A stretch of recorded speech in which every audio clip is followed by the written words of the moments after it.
Peter. So far in this masterclass, we've talked about how to write a press release and we've convinced businesses why they need to be doing PR. But now they're ready, we need to think about how we're going to find the news for their business. So that's what I want to ask you. Yeah. But first of all, what is your definition of PR and why would you encourage every small business to do it? Well, I think PR is just free advertising for a business. And it's not only free advertising, but it's advertising that you do with someone else, an independent person, talking well about your business and your brand. That's hugely valuable. Okay, so as we just said, we know we should do PR. Now we come to the story. So what do you think makes a great story, and what should a business be looking out for?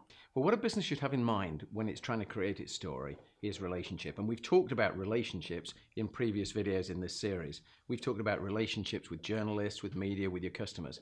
This is now a relationship with the news agenda. And there are two key words that I would have in my mind looking at that relationship with the news agenda. Firstly, timing. Yeah. And secondly, piggybacking. Okay. So what do I mean by timing?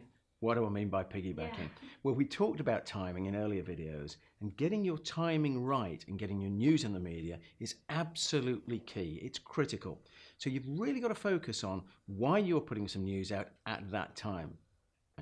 And what's really behind that is having a calendar that you can look at. So on journaling, for instance, we have the weekly calendar we send out, and that sets out award programs, it sets out government data coming out, it sets out what we think is going to be the news. You focusing on that sets your agenda for the news. Second thing you need to think about then is your real relevance to that.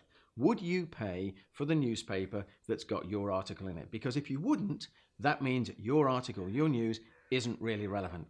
Then the third thing really to focus on is take those two elements. Take your timing, the calendar, take the relevance, and create your plan. You need a PR plan set out so your timing is right with relevant items that are being launched at that time. Okay, so then thinking more about if we've got